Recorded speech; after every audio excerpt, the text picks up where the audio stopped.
चलिए, कल हम लोगों ने पढ़े थे समास और समास चैप्टर मेरा पूरा हुआ। आज हम लोग नए चैप्टर की ओर बढ़ रहे हैं। इसका नाम है भाषा। क्या है? भाषा। हमें कोई बाहर की भाषाएं नहीं पढ़नी है, हमें पढ़नी है अपने देश यानी मातृभाषा हिंदी की ओर चर्चा करेंगे। तो सबसे पहले भाषा क्या है, कितने प्रकार की होती हैं, इन पे चर्चा होती है। तो भाषा शब्द भाष धातु से भाष या भस धातु से बना है, जिसका अर्थ है कहना। भाषा अर्थ क्या होता है? कहना। हम बहुत ज्यादा विस्तार में चर्चा नहीं करेंगे। भाषा की परिभाषा जो विचार विनिमय, भाषा क्या है, एक प्रश्न बनता है। भाषा क्या है, तो ये प्रश्न बनेगा कि भाषा विचार विनिमय का साधन है। विचार विनिमय का साधन है, यानी हम अपने विचारों को एक दूसरे तक किससे पहुंचाते हैं, वो हमें भाषा बताती है। तो विचार विनिमय का साधन भाषा, यानी हम अपने विचारों को किस तरीके से दूसरे तक पहुंचाते हैं, वो हमें भाषा बताती है। भाषा शब्द की उत्पत्ति किस धातु से हुई? बस। इसका अर्थ है कहना। भाषा क्या है? तो भाषा विचार विनिमय का एक साधन है। हम अब भाषा के कितने भेद होते हैं, इस पे चर्चा करते हैं। यानी भाषा के भेद। भाषा के भेद, तो भाषा के दो भेद होते हैं। कितने भेद होते हैं? दो। कौन कौन से? मानव भाषा, मानवीय। बिल्कुल सही। पहली होती है आपकी मानव भाषा, मानव भाषा, और दूसरी होती है मानवेतर भाषा। मानवेतर भाषा, मानव धन इतर। देखिए, मानव धन इतर, इतर माने होता है बाद, यानी मानव के बाद की भाषा, मतलब पशु पक्षियों की भाषा, पेड़ पौधों की भाषा, ये मानवेतर भाषा होती है। तो हमें इससे कोई मतलब नहीं होता है, हम लोग इसको पढ़ेंगे मानव भाषा, क्योंकि विचार विनिमय का माध्यम ही। अच्छा, इनकी भाषा होती है मानव पशु पक्षियों की। जैसे एक मोर बोली तो धीरे धीरे सब मोर बोलेंगी जहां तक उनकी आवाज जाएगी। सही है? आप कहीं खड़े हो और अचानक कोई मधुमक्खी आपके कान से गुजर गई, तो आप समझ लीजिए, और वो बार बार वहां गुजर रही है, तो आप समझ लीजिए कि उससे भोजन के आसपास कहीं आपको, या उसका भोजन तुम्हारे आसपास नहीं है, तो हमें उससे मतलब नहीं। एक चीज और मैं बताऊं, बड़े सोचने की बात, कि हम लोग, जैसे कोई बच्चा खेल रहा है और तुम आंख दिखा दे तो वो तुम्हारे पास नहीं आएगा। इसी प्रकार आपने ध्यान दिया हो कि दो पेड़ों के बीच, दो वृक्षों के बीच कोई बेल लगा दीजिए, तो एक बेल दूसरे वृक्ष जो दूर होता है उस पर चली जाएगी, लेकिन दूसरी ओर नहीं जाएगी। ये उनकी भाषा में मेरे डिना नायू में जाओ, तो वो बेल उधर चली जाती है। तो ये दंत के माध्यम से होता है, तो इसे कहते हैं, इस भाषा से नहीं, मानव भाषा विचार विनिमय का। और ये कितने प्रकार की होती है? तो 3 प्रकार की होती है। मानव भाषा कितने प्रकार की होती है? 3 प्रकार की। सबसे पहले आई थी सांकेतिक भाषा,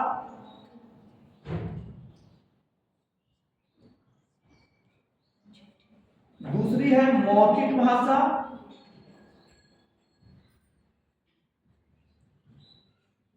और तीसरी है लिखित भाषा। अब यहां से प्रश्न बनेगा कि यदि कभी प्रश्न आ जाए कि भाषा के कितने भेद हैं, तो 2, और मानव भाषा के कितने भेद हैं, तो 3। भाषा क्या है? विचार विनिमय का साधन या माध्यम। अब भाषा कितने प्रकार की होती है उस पर चर्चा करेंगे, फिर हम हिंदी की ओर चलेंगे।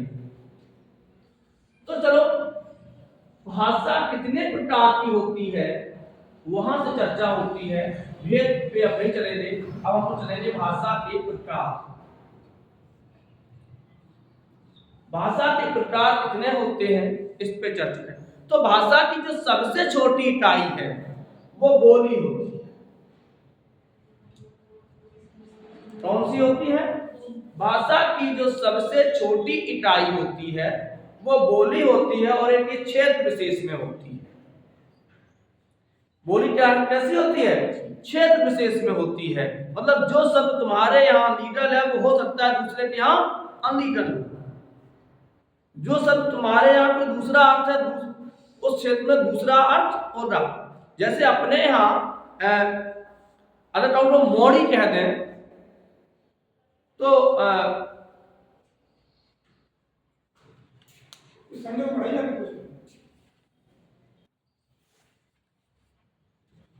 अब देखिए, बोली क्या होती है? एक क्षेत्र विशेष की भाषा होती है। एक क्षेत्र विशेष की भाषा सीमित में होती है। इसकी कोई लिपि नहीं होती है। यानी कि बोली की कोई लिपि नहीं होती है। क्षेत्र विशेष की भाषा होती है, और क्या है? इसकी कोई लिपि नहीं होती है। समझ में आया? अब आगे बढ़ते हैं। एक क्षेत्र मतलब एक बहुत सीमित क्षेत्र में बोली जाने वाली, सीमित क्षेत्र में बोली जाने वाली बोली को हम क्या कहते हैं? भाषा क्या कहते हैं? बोली। यह भाषा के क्षेत्र में सबसे छोटी इकाई है। वैसे भाषा की सबसे छोटी इकाई क्या होती है? ध्वनि होती है। सही है, भाषा की। लेकिन जब जो हम भाषा के प्रकार चलेंगे, भाषा के प्रकार में सबसे छोटी क्या होती है? बोली होती है। एक सीमित क्षेत्र में होती है। आगे बढ़ते हैं। फिर बोली के बाद आती है आपकी उपभाषा। अत्यंत महत्वपूर्ण टॉपिक है और यहां पर प्रश्न होते हैं। बोली की कोई लिपि नहीं होती है, बोली में कभी साहित्य रचना नहीं होती है। लेकिन उपभाषा क्या होता है? जब किसी बोली में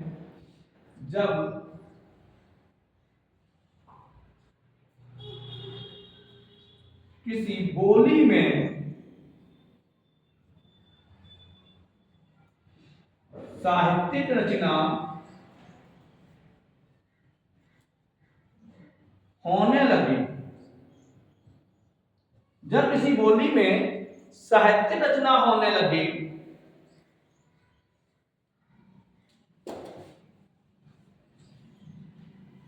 एवं जब साहित्य रचना होगी तो उसका क्षेत्र क्या होगा? विस्तार होगा। एवं उसके क्षेत्र में विस्तार होने लगी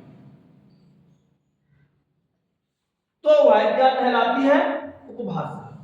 नंबर 1, बोली से बड़ी कौन होती है? उपभाषा होती है। सबसे पहले एक क्षेत्र विशेष में बोली जाने वाली भाषा को हम बोली कहते हैं।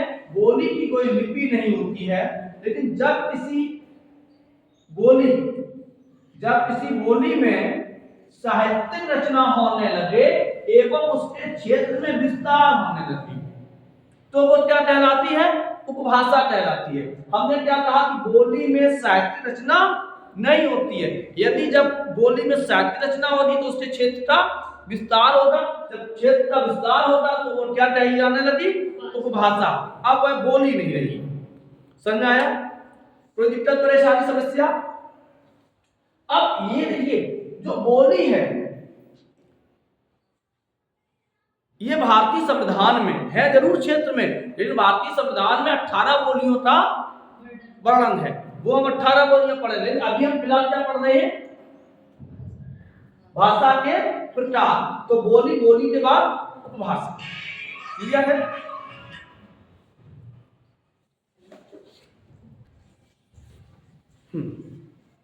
तो उपभाषा।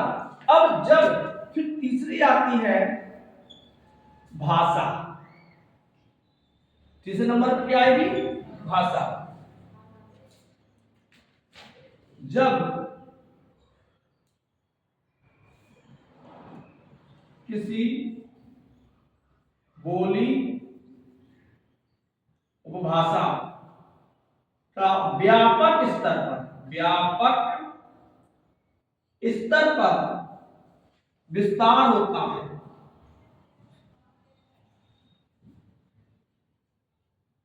तो वह क्या बन जाती है? भाषा बन जाती है। यानी कि भाषा का सबसे छोटा क्षेत्र बोली, बोली से बड़ी उपभाषा, और भाषा, और उपभाषा से बड़ी भाषा। अब इसका विस्तार क्षेत्र हो गया, बहुत बड़े विस्तार में बोली जाती है। फिर अब यह भाषा कितने प्रकार की होती है? ये तो है भाषा, भाषा के प्रकार। अब हम किस भाषा पे चर्चा करें, ध्यान से समझना।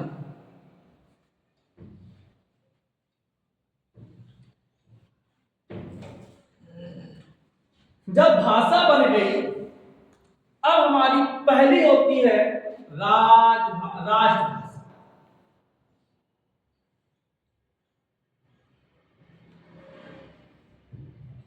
इन सबसे प्रश्न आते हैं। राष्ट्रभाषा। अच्छा, राष्ट्रभाषा क्या है?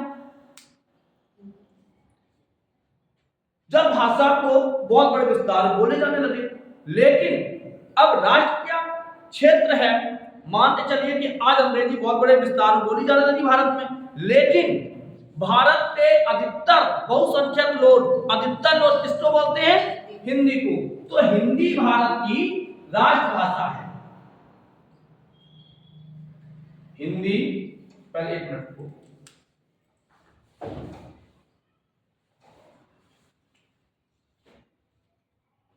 देश के बहुसंख्यक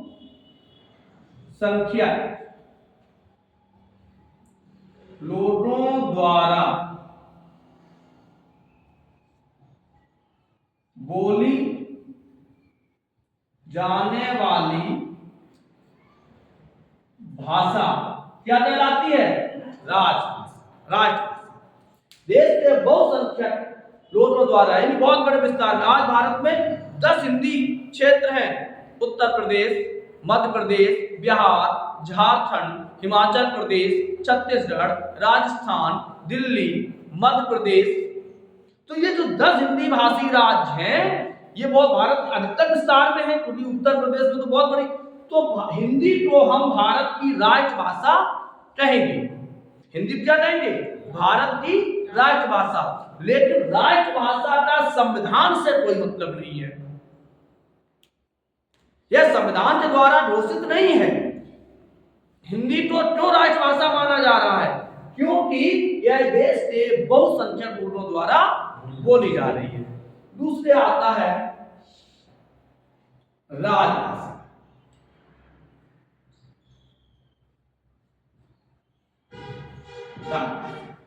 संविधान में किसी भी देश के संविधान में स्वीकृत भाषा राजभाषा कहलाती है। किसी भी देश के संविधान में स्वीकृत भाषा क्या कहलाती है? राजभाषा। इससे हम कह सकते हैं सरकारी काम काज की भाषा। अब भारत के संविधान में किस भाषा को दर्जा दिया गया? हिंदी को, क्योंकि लिखा है कि भारत की राजभाषा हिंदी होगी और इसकी लिपि देवनागरी होगी। तो भारत की राजभाषा। भारत के संविधान में कितनी भाषाओं का उल्लेख है? 22 भाषाओं का उल्लेख है। कितने भाषाओं का? 22 भाषाओं का। आप उत्तर प्रदेश में हिंदी में लेटर लिखा जाएगा, लेकिन आप केरल चले जाओ तो वहां केरला में होगा, तमिल में। ये है तो 22 भाषाओं का उल्लेख है। राजभाषा क्या है कि किसी भी देश के संविधान में जो स्वीकृत भाषा है उसे हम राजभाषा कहते हैं, इसलिए इसे कहा जाता है सरकारी कामकाज की भाषा। तो पहली हो गई राजभाषा, दूसरी हो गई राजभाषा, तीसरी आती है हमारी साहित्यिक भाषा।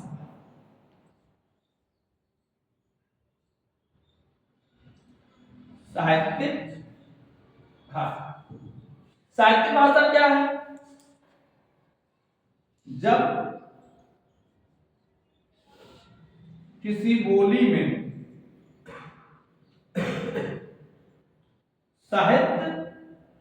साहित्यिक रचना होने लगे तो वह क्या कहलाती है?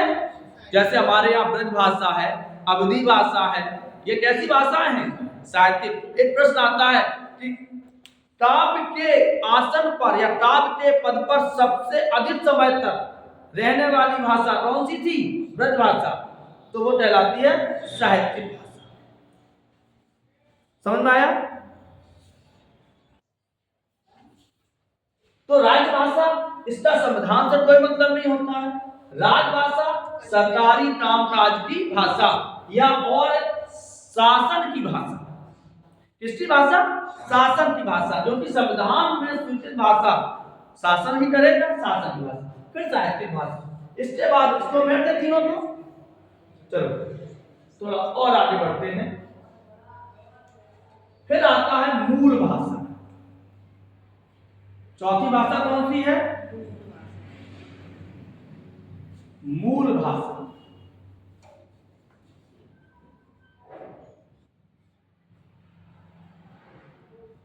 मूल भाषा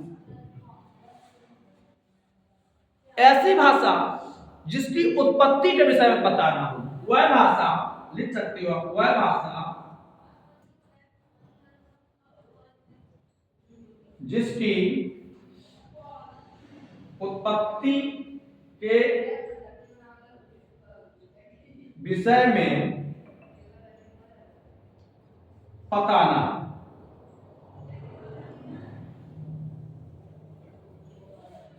ऐसी भाषा जिसकी उत्पत्ति के विषय में पता ना हो उसे क्या कहेंगे? मूल भाषा। उदाहरण के तौर पर देख लीजिए, सुनिए, हम कहें कि हिंदी कहां से आई? आप कहोगे कि हिंदी संस्कृत से आई। हम कहें संस्कृत कहां से आई? पता है?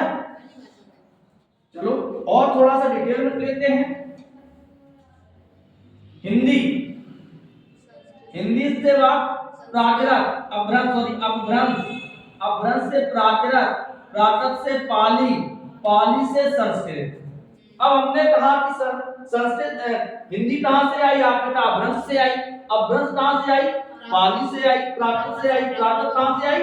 पाली से। पाली कहां से आई? संस्कृत से। अब हम कहें कि संस्कृत कहां से आई? संस्कृत कहां से आई? तो कोई पता नहीं। तो संस्कृत हमारी क्या हो गई? मूल भाषा। समझ आया? मूल भाषा। फिर आता है अगला आपका,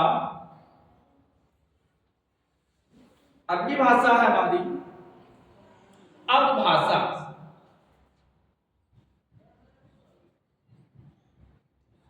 अपभाषा क्या होता है बताओ?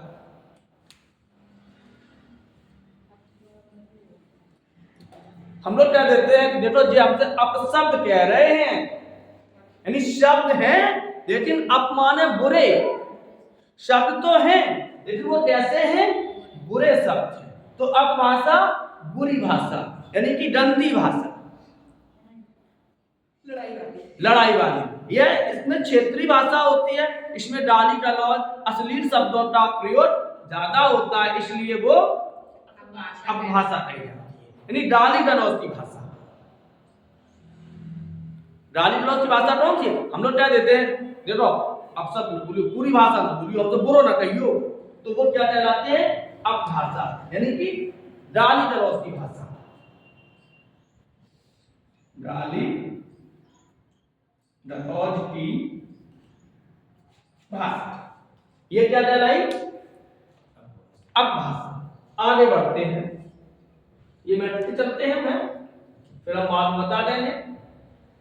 फिर आती है मानक भाषा।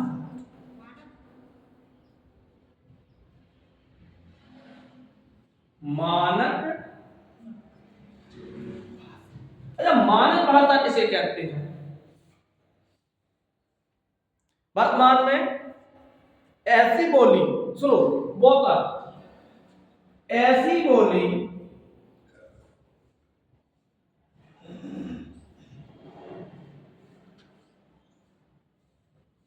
जिसका प्रभाव सभी बोलियों के क्षेत्र पर हो।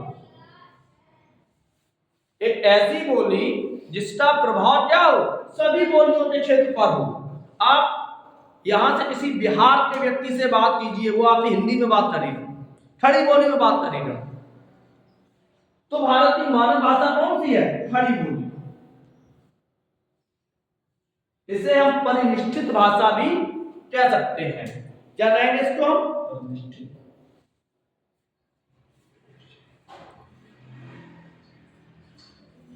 अब समझिए कि ऐसी बोली जिसका प्रभाव सभी बोलियों के क्षेत्र में, और क्या हो कि जो हमारे पत्र हो, जो हमारे कामकाज हो, वो किसमें लिखे जाएंगे? खड़ी, मतलब उस मानक भाषा में लिखे जाएंगे। जो भी भाषा हो, वर्तमान में मानक भाषा भारत में अपने क्षेत्र में हिंदी होती, सही है। जैसे शादी के कार्ड पे लिखा होता है, आप कृपया इसी पत्र को व्यक्तिगत बुलावा समझें, अथवा लिखा होता है कि मेरे मामा की शादी में जरूर जरूर आना। अब वैसे तो क्या होगा, ए हमारे मामा की शादी में आइयो, है, लेकिन वहां क्या लिखा? मेरे मामा की शादी में, मेरे चाचू की शादी में जरूर जरूर आना। तो ये क्या है? जो उसी भाषा में तो लिखा पढ़ी हो रही है, तो उसे हम मानक भाषा कहते हैं। इसे हम टकसाली भी कह सकते हैं, इसे हम परिनिष्ठित भाषा भी कह सकते हैं, और ये मानक भाषा है। आगे बढ़ते हैं। जरूर जरूर जरूर जरूर जरूर होती है, जरूर जरूर। फिर आती है हमारी विशिष्ट भाषा।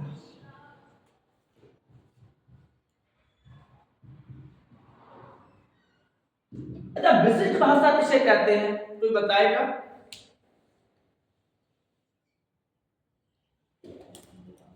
विशिष्ट भाषा, चलो मैं बताता हूं।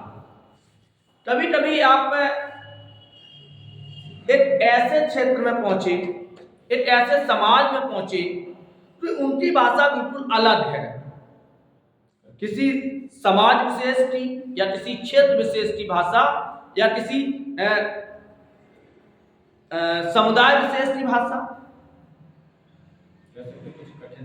नहीं नहीं नहीं, जैसे आपने पढ़ो धीरेन्द्र जिस गांव के थे, धीरेन्द्र जिस गांव के थे या जिस समाज से थे, वो धीरेन्द्र के घर वाले आपस में सब लोग बात करते करें, हम लोग समझ पाते नहीं, समझ पाते थे, क्योंकि वो उनके समुदाय की भाषा थी। आप किसी आदिवासी परिवार में, आदिवासी क्षेत्र में चले जाइए, तो वो आपस में बात करते रहेंगे, वो भाषा कहलाती है विशिष्ट भाषा। आप किसी संस्था में चले जाइए, किसी वर्ग विशेष में चले जाइए, व्यापार में चले जाइए, शेयर मार्केट में चले जाइए, उनकी जो भाषा होगी उन्हें सबका ज्ञान होता है। फिर आते हैं आपकी लास्ट भाषा है कृत्रिम भाषा। कृत्रिम भाषा होती है बनाई हुई भाषा। इसका प्रयोग सेना, गुप्तचर, चोर, डाकू,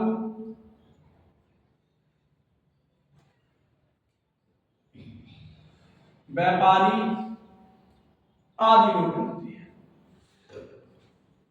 और विशिष्ट भाषा में बहुत अच्छा उदाहरण दे दें। अदालत गए, तब कचहरी गई हुई हो, कचहरी में जिस भाषा का प्रयोग होता है लिखा पढ़ी में, वो बोलने चालने में, आपको जो सिखाया जाता है भाई ये बोलना है, वो कैसी भाषा होती है?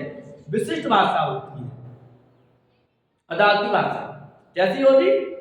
विशिष्ट। लेकिन कृत्रिम भाषा, सेना है, गुप्तचर है, चोर है, आतंकवादी है, डाकू है, व्यापारी है, शेयर मार्केट वाले लोग होते हैं, जिस भाषा का प्रयोग करते हैं कृत्रिम भाषा। तभी आपने सट्टा लगाने वाले देखा होगा, नत्या मुंडा, 4 मुंडा, 5 मुंडा, इस तरीके की उनकी अलग भाषा है। हाँ, अरे एक दिन हम कहीं खड़े थे तो वहां पे 2 लड़के बात कर रहे थे, तो वो कैसी भाषा है? कृत्रिम भाषा है। तो आज आपने भाषा के प्रकार पढ़े। कल हम लोग चर्चा करेंगे भारतीय संविधान में वर्णित 22 भाषाओं की। उसके बाद चर्चा करेंगे हिंदी शब्द की उत्पत्ति और उद्भव एवं विकास, हिंदी की बोलियां, और भारतीय संविधान में हिंदी का क्या स्थान है, कहां से कहां तक वर्णित है, इस भाषा की चर्चा करेंगे।